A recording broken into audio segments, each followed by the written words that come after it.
Fala pessoal, Shalom no coração, muito bem-vindos ao nosso devocional. Abra a tua Bíblia comigo na carta de Paulo aos Romanos, capítulo 5. Eu quero ler com vocês hoje aqui os versículos 3 e 4. Ontem nós lemos Romanos 5 do 1 ao 5, mas eu enfatizei uma determinada especificidade do texto. Hoje eu quero tratar de outra, então volto a ler com vocês os versículos 3 e 4 e eu tenho certeza que Deus vai falar ao teu coração nos próximos minutos. Se você é novo ou nova por aqui, se inscreve no canal, clica no botão de se inscrever agora. Você diga assim, Thiago, eu quero ver primeiro o conteúdo para depois avaliar. Olha, se inscreve. Se você não gostar, se Deus não falar contigo, você deixa de seguir o canal logo no final do vídeo. Mas eu tenho certeza absoluta, se o teu coração estiver aberto, o Espírito de Deus vai ministrar profundamente na sua vida. Segundo convite que eu te faço é para você estar conosco aqui diariamente, de segunda a sexta, 7h30 da manhã, sempre começando o dia mergulhando na palavra de Deus. Vamos lá, gente? Romanos capítulo 5, versículos 3 e 4 diz assim: mas também nos gloriamos nas tribulações, porque sabemos que a tribulação produz perseverança. A perseverança é um caráter aprovado, e o caráter aprovado produz esperança. Ontem nós falamos sobre sermos justificados pela fé, ou seja, nós somos salvos pela fé, e essa justificação que Cristo nos traz, ela nos dá paz com Deus, ele nos tira do estado de rebelião, do estado de guerra com Deus, e nos reconecta de volta ao Pai. Nós temos paz com Deus por meio do Senhor Jesus. E eu citei também que os capítulos 5, 6, 7 e 8 de Romanos falam dos benefícios da justificação. Do capítulo 1 até metade do capítulo 3, você vai ler o apóstolo Paulo convencendo da nossa necessidade de salvação. Do meio do capítulo 3 até o capítulo 4, o finalzinho do capítulo 4, perdão, o apóstolo Paulo vai falar que essa salvação pode ser alcançada por Jesus. Já a partir do 5, ele começa a falar dos benefícios da salvação. E, gente, Jesus, ele não nos salvou apenas de uma condenação vindoura. Não é para você dizer assim, ufa, estou livre do inferno, não vou ser condenado eternamente. A salvação não é só para isso. É claro que Deus, ele nos livra da condenação eterna, nós viveremos para sempre com o Pai. Isso é motivo de grande alegria. Mas eu não preciso esperar a morte para desfrutar dos benefícios do Evangelho. Por quê? Porque o processo de transformação que o Espírito de Deus causa em nossas vidas já começa nos dias de hoje, já começa enquanto você está em vida. E uma das coisas que acontece, uma das transformações que o Espírito de Deus causa em nós é justamente essa mudança de perspectiva em enxergar as tribulações da vida, os sofrimentos da vida. Olha só, se você perguntar para qualquer pessoa que venceu na vida, pega uma pessoa que seja referência para você. Tiago, essa pessoa é referência na área profissional, na área familiar, na área espiritual. Qualquer pessoa que você tem como referência, pode perguntar para ela se a tribulação fez ela crescer ou fez ela diminuir. Todo vencedor, ele tem a tribulação como uma ferramenta de crescimento e a própria Bíblia nos traz isso. Então, o versículo 3, ele vai dizer que nós nos gloriamos nas tribulações. Parece até contraditório, porque tribulação é sofrimento, tribulação é mais associado à dificuldade, mais associado à tristeza. Como é que eu vou me gloriar? Como é que eu vou ficar feliz com a tribulação? Porque quando nós olhamos a tribulação com os olhos de Deus, nós enxergamos nela uma ferramenta para crescer, para desenvolver, para vencer na vida. Então, toda a tribulação que você passar, não lamente, não celebre, porque Deus faz com que através daquela tribulação você desenvolva, amadureça, melhore como ser humano e vença na vida. Inclusive, gente, a palavra tribulação no grego, aqui no original grego, carta aos Romanos, na verdade todo o Novo Testamento foi escrito em grego, a palavra grega para tribulação é thlipsis. Thlipsis significa pressão. Isso está muito associado àquela pressão que metais sofrem para terem o seu polimento. Se você pega ali uma pepita de ouro, uma pedrinha de diamante, a pressão através de algumas substâncias, seja do fogo, seja do amassar, seja de diversos outros tipos, ela serve para aprimorar aquela pedra preciosa, ela serve para aprimorar aquele metal. Então o apóstolo Paulo usa essa palavra Thlipsis, que tem a ver com pressão, para dizer o seguinte: você precisa agradecer pelas pressões da vida. Eu lembro de um lutador, na verdade eu uso muitos exemplos de lutador, então vou usar o exemplo do Ayrton Senna, até porque esse lutador citou o Ayrton Senna. E tem uma entrevista do Ayrton Senna no Roda Viva. Essa entrevista está no YouTube, inclusive esse ano tem muitos especiais aí por 30 anos do falecimento do Ayrton Senna. E lá no Roda Viva, o Ayrton Senna deu uma entrevista certa vez, e o repórter perguntou para ele assim, falou: Ayrton, como é que você se sente agora com a responsabilidade, a pressão de ser um campeão do mundo, a pressão de ser um ídolo brasileiro, a pressão de ser uma grande estrela? E ele falou: olha, a pressão, para mim, eu não sinto pressão, a pressão para mim não é algo negativo, pressão para mim é algo positivo. Tenho o privilégio de ser pressionado. Se eu estou sendo pressionado é porque tem uma expectativa sobre mim, se tem uma expectativa sobre mim é porque as pessoas reconhecem meu talento. Então a pressão não é para lamentar, a pressão é para celebrar. É um privilégio ser pressionado. Essa resposta nos ensina tantas e tantas e tantas coisas, gente. Porque quando o Senhor Deus, Ele permite que algumas pressões venham sobre nossa vida, é porque Ele, que está no controle de todas as coisas, sabe do que nós somos capazes de suportar. Entende? As pressões, elas não vêm para nos destruir, elas vêm para nos aprimorar. Com esse olhar sobre as tribulações da vida, sobre as pressões da vida, você vai ter uma abordagem muito mais positiva da vida e vai conseguir desenvolver-se através de todas as situações, sejam elas difíceis, complicadas, embaraçosas. Meu irmão, Deus está contigo. Está passando por tribulação? Glorifica, celebra.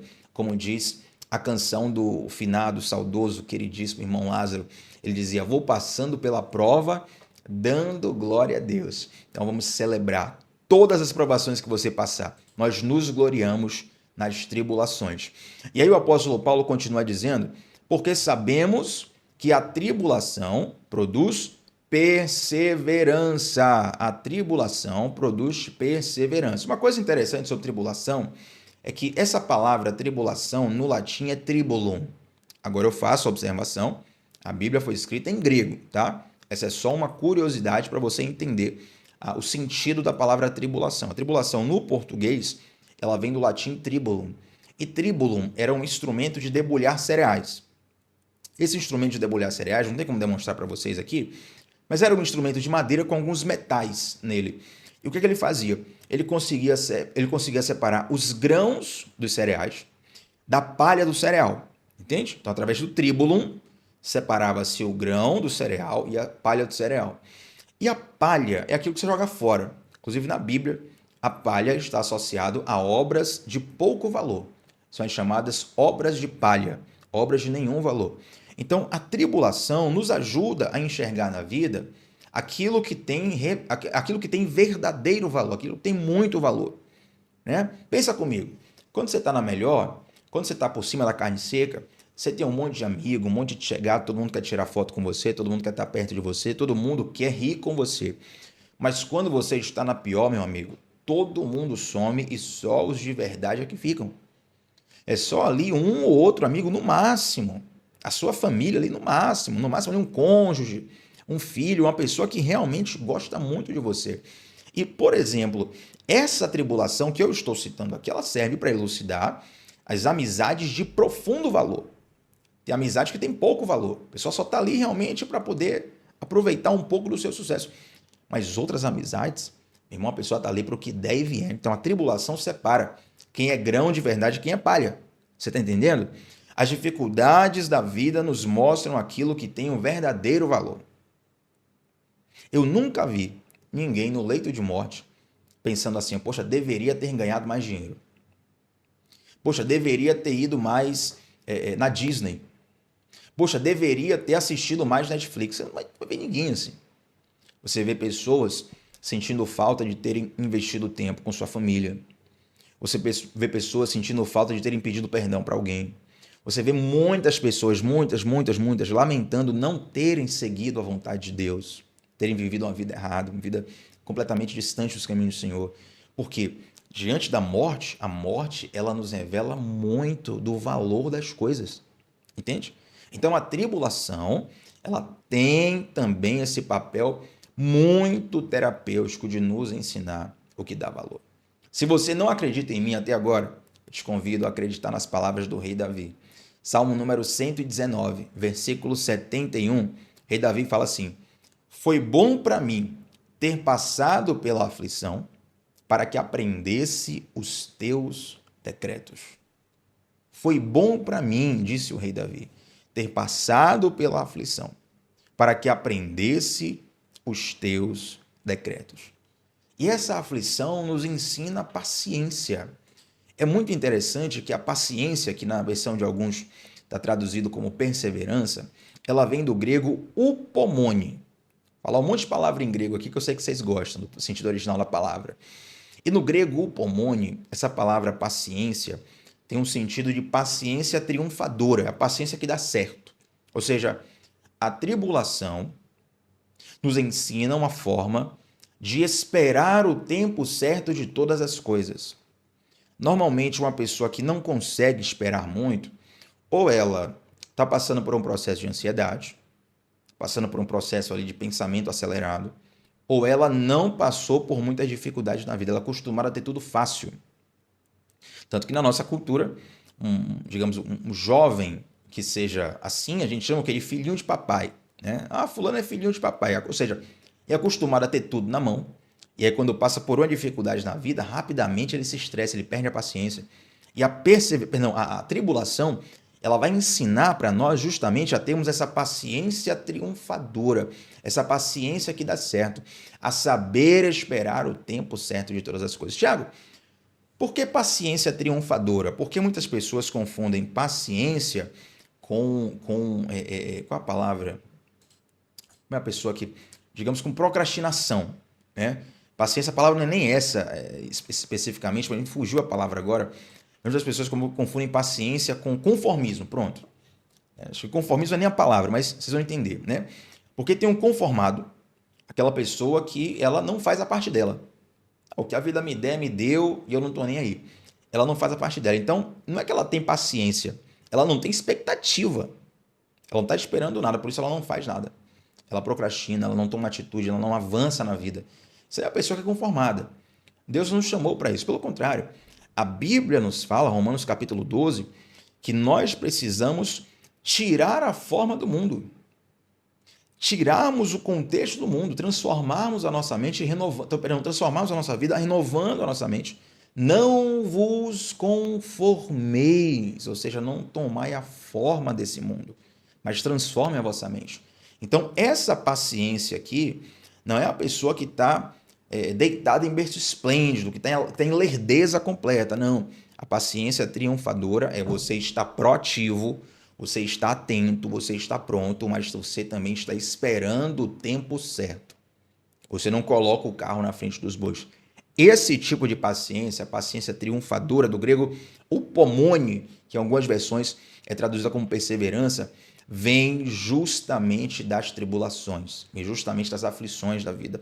Olha quanta coisa boa a tribulação nos ensina. Entende? E nós só temos esse olhar pelas tribulações da vida porque o Espírito de Deus assim nos ensina. E aí o versículo 4 diz, para a gente fechar, a perseverança produz um caráter aprovado. A perseverança produz um caráter aprovado. Em algumas versões vai estar escrito assim, ó, a perseverança produz experiência. Em algumas versões, caráter aprovado, em outras versões, produz experiência. Essa palavra aqui, experiência, é do grego dokime, D-O-K-I-M-E, dokime ou dokime, né? E ela significa algo que foi provado e aprovado. Ou seja, a perseverança, que é fruto da tribulação, ela gera um caráter aprovado.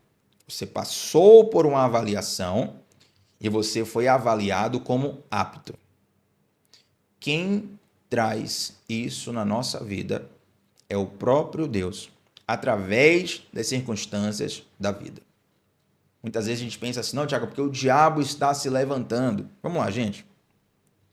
Quando nós olhamos ali, por exemplo, a história de Jó, você tem ali, no início do livro de Jó, um diálogo entre Deus e o diabo. E, na verdade, quem chama a atenção para Jó não é o diabo, é Deus. É Deus que fala para o diabo, viste o meu servo Jó? E começa a elogiar Jó de várias formas. Aí o diabo começa a falar, não, mas ele só te serve porque você dá tudo para ele. Porque ele é o queridinho do papai aí. E aí Deus é quem fala assim, olha, você está autorizado agora a tirar tudo de Jó. E eu vou te provar que o amor de Jó não é só porque ele recebe presentes meus, porque ele recebe bênçãos minhas. A fidelidade dele é verdadeira. Então, o diabo ganha ali agora uma janela para poder tocar nas coisas de Jó, no dinheiro de Jó, na família de Jó, na saúde de Jó. Só não toca na vida de Jó porque Deus não permite. Mas ele está fazendo aquilo debaixo de uma permissão soberana de Deus. O tempo todo, queridos, Deus está no controle. Eu gosto muito da figura de como muitos teólogos descrevem Satanás, que é como um cachorro na coleira. Ele parece assustador, mas ele está na coleira. E Deus está segurando ele, entende?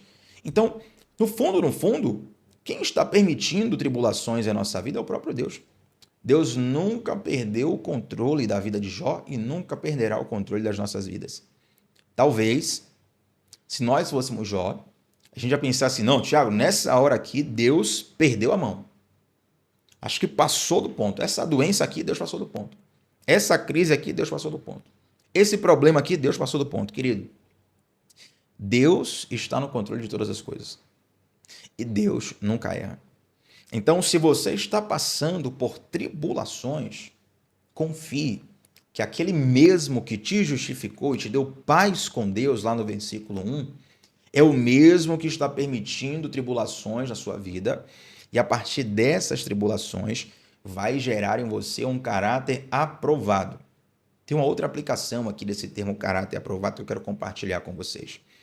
Esse caráter que é provado e aprovado, essa experiência que é de uma pessoa provada e aprovada, ela tem a ver com a diferença do que nós falamos e do que nós vivemos. Se uma pessoa tem uma boa habilidade de fala, ela pode ensinar muitas coisas, não é verdade? Mas só tem autoridade quem já passou por aquilo. Uma pessoa que tem boa habilidade de fala, ela pode ensinar sobre muitas coisas, mas só tem autoridade quem já passou por uma experiência. Então, nós, para termos autoridade sobre muitas coisas nessa vida, Deus faz com que nós passemos por diversas situações e diversas experiências. Ele está gerando em nós um caráter que é aprovado. E quando nós somos aprovados nessas tribulações, é derramada sobre a nossa cabeça uma porção de autoridade. Nós ganhamos autoridade sobre aquilo. É por isso que quem já passou por uma situação fala com muito mais robustez, com muito mais consciência, com muito mais sobriedade. Inclusive, o que essa pessoa fala tem muito mais efetividade. Uma coisa é um historiador fazer todo um livro sobre a Segunda Guerra Mundial. Parabéns para os historiadores que fazem isso. Sou apaixonado por história, apaixonado pela história das guerras, inclusive, e sou grato a Deus por tantos materiais que eu estudo feito por historiadores. Não estiveram lá, mas pesquisaram o que aconteceu lá. Agora, é diferente. Um livro feito por um historiador e o relato de um soldado que esteve lá no fronte de batalha, passando por perigos diariamente de perder a própria vida para defender o seu país. Então pode ser, por exemplo, que o soldado não relate com tanta robustez, com tanta capacidade linguística, como o historiador consegue relatar. Mas a autoridade com que ele fala é a autoridade de quem viu explosões, de quem viu troca de tiros, de quem viu emboscadas, de quem viu estratégias, de quem passou pelo vale da sombra da morte diversas vezes. Então, o peso do relato dele é muito maior. Entende?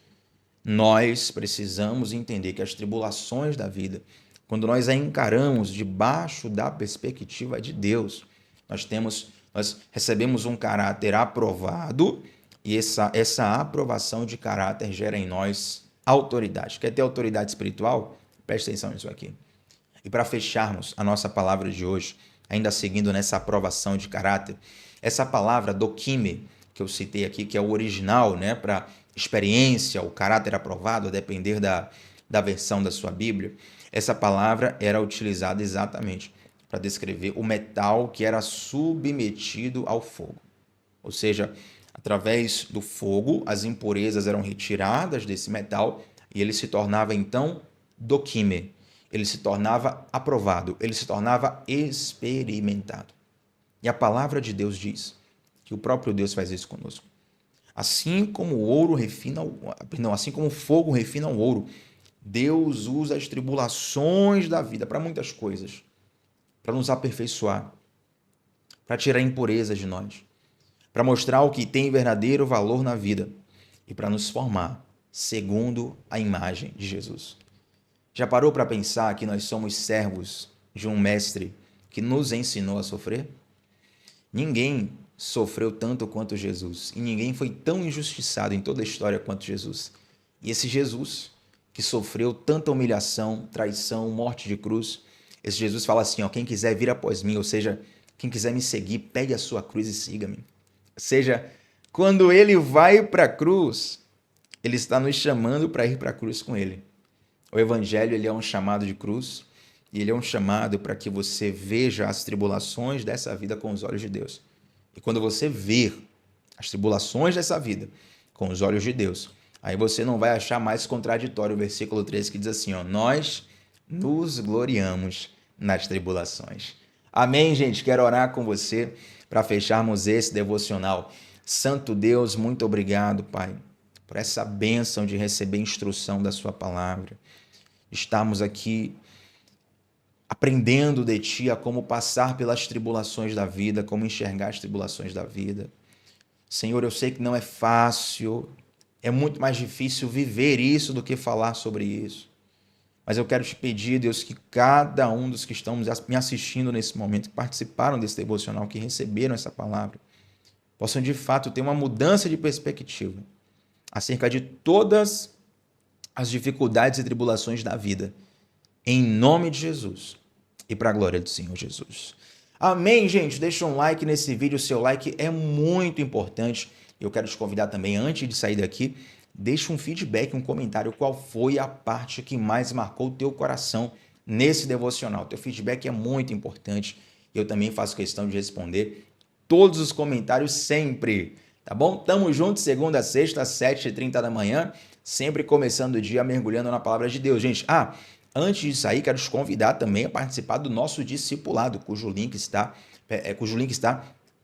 é o primeiro link aqui da descrição do devocional, tá bom? A descrição do vídeo, o primeiro link, leva para o nosso discipulado bíblico, onde uma vez por semana estudamos os fundamentos e a espiritualidade à luz da Bíblia, fundamentos da fé, espiritualidade à luz da Bíblia. Quero te convidar a fazer parte também da nossa comunidade. Agora sim, shalom no coração, gente. Até a próxima. Tchau, tchau.